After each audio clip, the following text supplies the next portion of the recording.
Hello, lovely humans. Welcome back to my channel. And I'm still in this transition of, is this a channel? Is this an episode of the podcast? So I will get into whatever it's meant to be. But for now, welcome back. I wanted to start off by saying that last night I had this really beautiful, almost confirmation of how this podcast has evolved from the Seed of Peace podcast into almost this project that is called Peace on Earth. And ultimately, when I really think about it, my mission that I choose to embark on here in this lifetime really is about, it's just to do with peace on earth. It's anchoring it, it's embodying it, it's sharing it, it's radiating it. And I felt really inspired to just hop on and talk about what that means. And I suppose the truth is that the idea of peace on earth can be explored in so many different ways. For me, one thing right now that is coming through so much is this idea of freedom, and really a deep questioning into what freedom actually is. First of all, it's an understanding that freedom is so many different things. Oh, little timer went off there. I would actually just take a moment to find the definition of the word freedom, and then we can dive into it from there. So freedom is the power or right to act, speak, or think as one wants without hindrance or restraint. The state of not being imprisoned or enslaved. So that's one thing I really want to talk about. I feel that there's a few different dimensions of freedom, and there's different stages of freedom as well. And I feel on the journey of awakening, and also on the journey of embodying peace, right, and peace on earth, the first stage or the first experience of freedom is one of liberation, right? Of no longer being trapped, of no longer being imprisoned within whatever it is that we feel we're being trapped by. And on the one hand, this could be like, you could literally be in prison and then, you are released from prison or you escape from prison. And so there's that liberation. But speaking in a more like metaphorical sense, that moment of liberation and the freedom that comes alongside it is preceded by the recognition that you are trapped and that you have outgrown that thing that now feels trapping, right? The confines around you, it's almost this feeling of the walls closing in around you, but it's not actually that. It's that you are growing and that you are outgrowing the confines. So this first flavor of freedom that we experience is the liberation of acknowledging the outgrowing and stepping beyond, right? And freeing ourselves from the confines that we once, the confines that were once very spacious for us. This is the nature of human expansion as well. It's like we essentially just go from one box into another, one confine, one container into another. And if we want to think about it from like a creation point of view, and I love this, we're essentially being gestated in a womb. And if you think about the process of a baby going from an embryo through the stages of fetal development into a child that is ready to be born, at one point when it's that tiny embryo, the womb is so unbelievably spacious, right? And it can just do whatever, as it's growing, it can kick its limbs all over the place, and it's got so much room to grow. And it's got everything around it needed for its growth and expansion. And as it grows and grows, and the womb, to a certain degree expands with it, but over time, once the child is ready and fully developed, the urge comes to be birthed out of the womb. So the thing that was once nurturing its growth in which it had the freedom to grow, it was always destined to outgrow this container, right? Babies are never meant to stay in the womb forever. And so then birth happens, right? And the process of birth is this highly constrictive experience, right? As a baby descends into the birth canal, it's literally this insane, intense pressure. And so when you think about moments where you're craving freedom through the feeling of not feeling free, can you consider that maybe you're at this point of outgrowing, and perhaps you're even at the point of having descended into the birth canal, right? When something is feeling so constricted and you are feeling so trapped, can you invite the idea that this is your pathway to freedom? And that as part of the birthing process, things have to be narrowed down and constricted down, and you have to have the recognition that you have outgrown that thing that you are leaving behind, right? There's no going back to the womb. And if they're like, it's almost this idea of when we are about to leave something behind, when we are about to leave whatever womb we have been gestating within, there's a sense of sorrow there. There's a sense of loss there. There's a sense of, what if I don't get everything I had when I was there?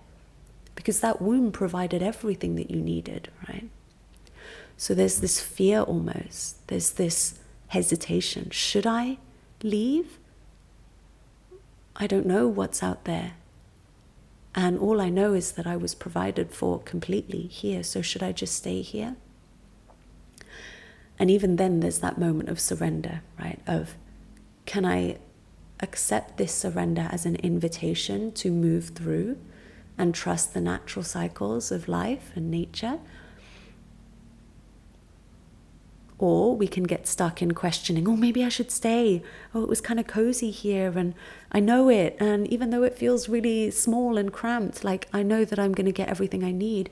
But over time, you don't, right? And so then that invitation to surrender becomes a forced act where you then get pushed out, right? I'm hoping you're following me here. I'm hoping I haven't gone off on too far of a tangent to be understood. But I just really think this idea of understanding the journey of growth as being birthed out of the womb. And then it's like, into what? What are we being birthed into? We move from the womb to the world. We move from this inner world, pardon me, we move from this inner world into this outer world that is just so huge in comparison. But even that outer world is a womb of sorts, right? Because when we're born into this world, we start to form this construct around what our world is. And everyone has their own individual world. Even if we're living the same life and looking at the same thing and doing the same thing, precisely because of our unique nature, we're all living in this different world, right?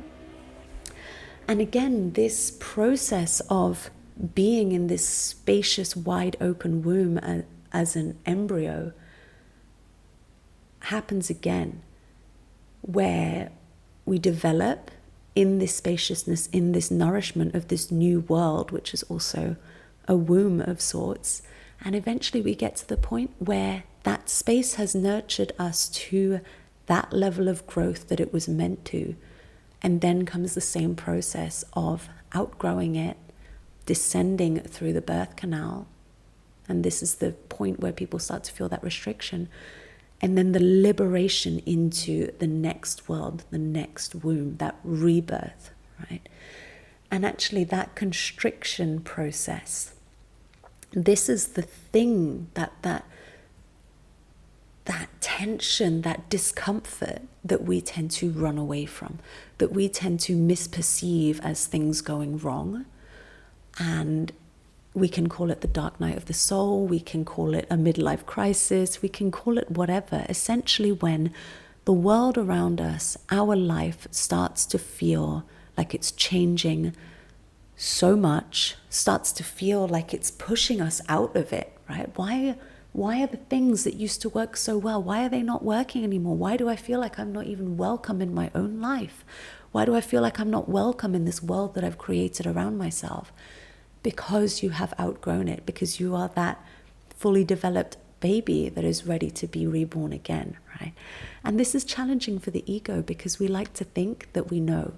We don't like to think of ourselves as pure innocent babies, but it's such a refreshing way to live. And when a baby is born into this world, there is this added level of freedom. First of all, liberation from the womb. Second of all, this freedom to just experience life exactly as it is, without the restraints of preconditioned beliefs, fears, insecurities, societal pressures. So that feeling of being able to purely, sincerely receive life exactly as it is, that is another level of freedom. And going back to the first definition, freedom is the power and right to act, speak, or think as one wants without hindrance or restraint. So this is another thing to consider, is like, where are these hindrances that we experience, right? And where are some of them that are even like self-imposed? You know, I see people talking about living this life of freedom, and yet they have so many hindrances. Oh, I can't do that because I'm dedicated to living a life of freedom. And even that in itself is kind of juxtaposed. But yeah, I feel that that's a huge tangent that I don't want to go down right now. What I'm alluding to here is that there are so many different dimensions of freedom, and one that I'm really exploring now.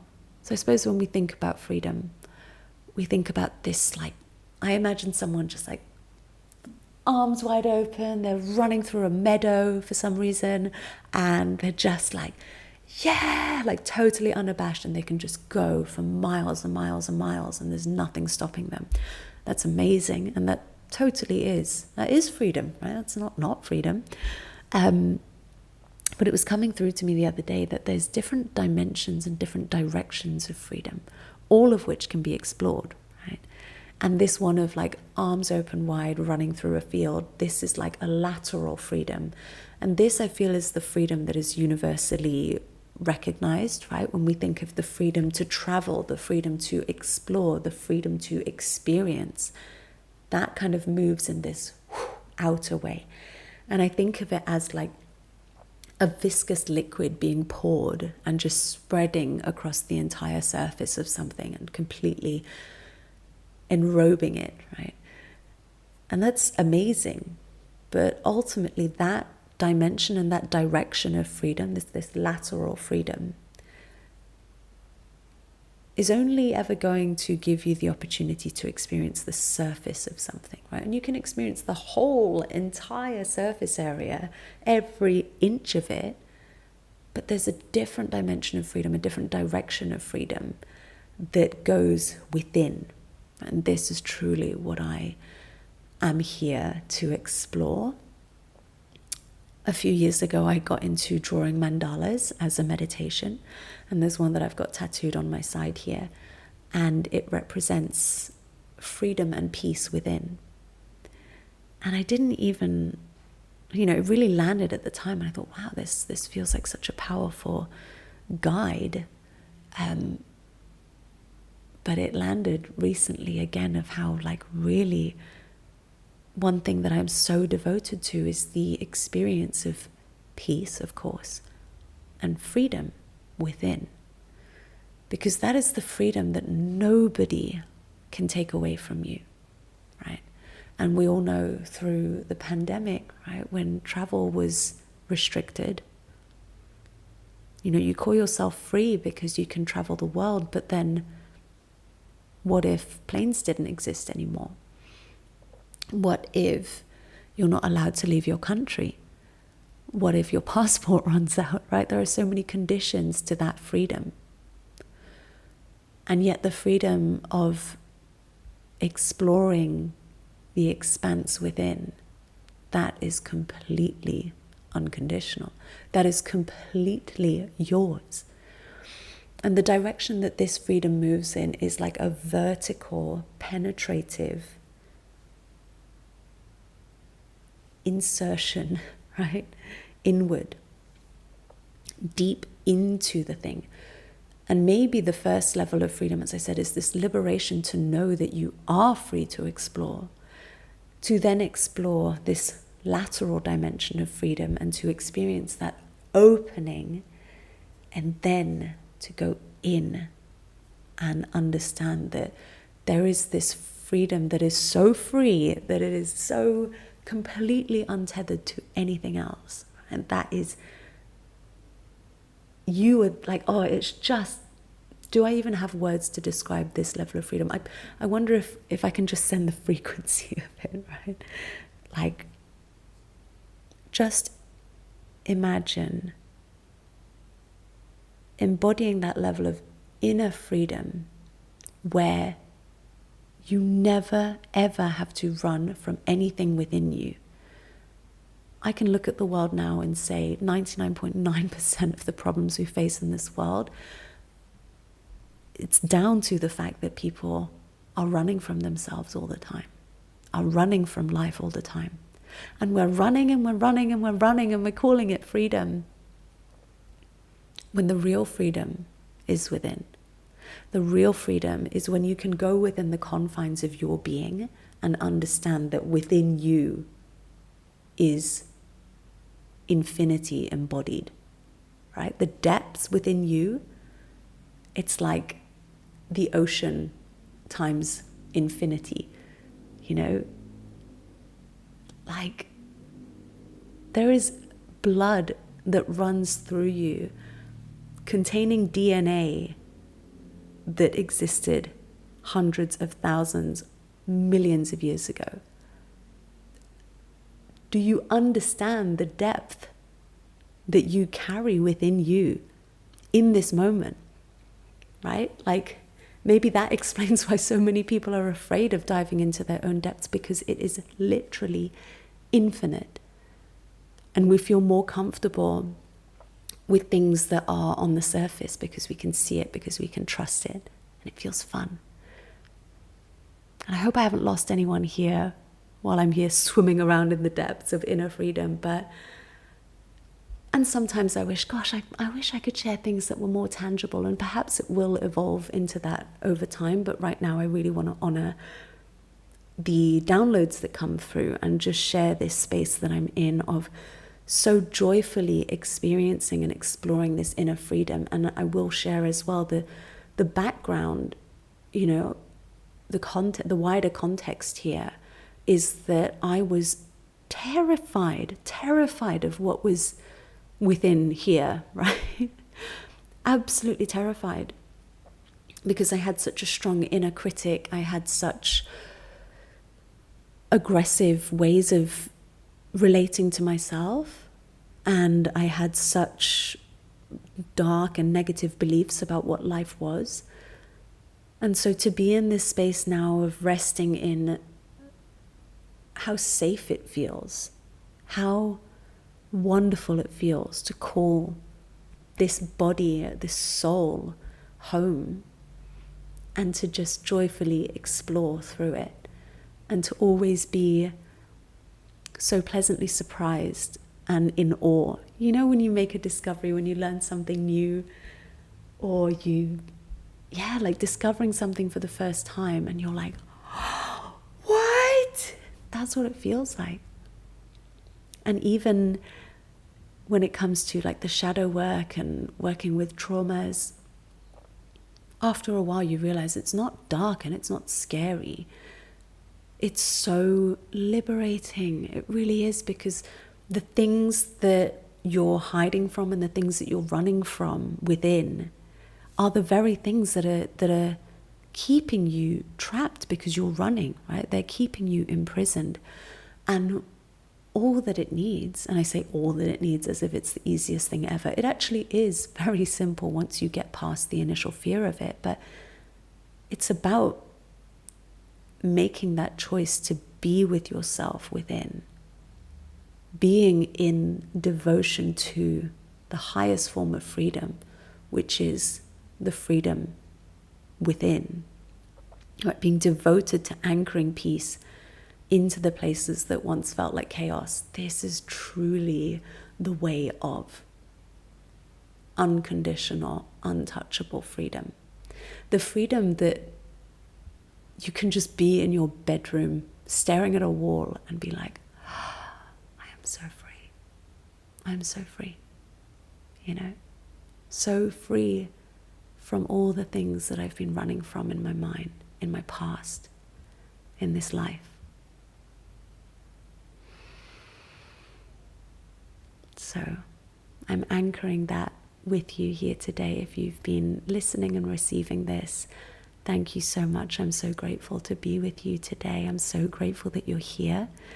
I'm so grateful to be connected with you and to be sharing from a place of embodiment, right? That's ultimately the only way that we can be sharing. And thank you once again so much for being here with me today. I hope you like my flowers. I've gotten into the habit of buying myself flowers recently, which is very nice. And if you want to know one key thing about me, I literally have an obsession with ferns. So there they are, absolutely gorgeous. Okay, right, I will leave you with that. If you have any comments or anything you'd love to share, pop them in the comment box below. Comment box? Yeah, I'd love to read them. And if you haven't already liked and subscribed, go ahead and do it. And if you feel that this could benefit someone, why not share it with them? Sharing is caring. Anything else that you'd love for me to speak on, again, just drop me a comment. I'd love to explore that with you. So until then, sending you loads of love, and I will speak to you soon. Mwah. Bye.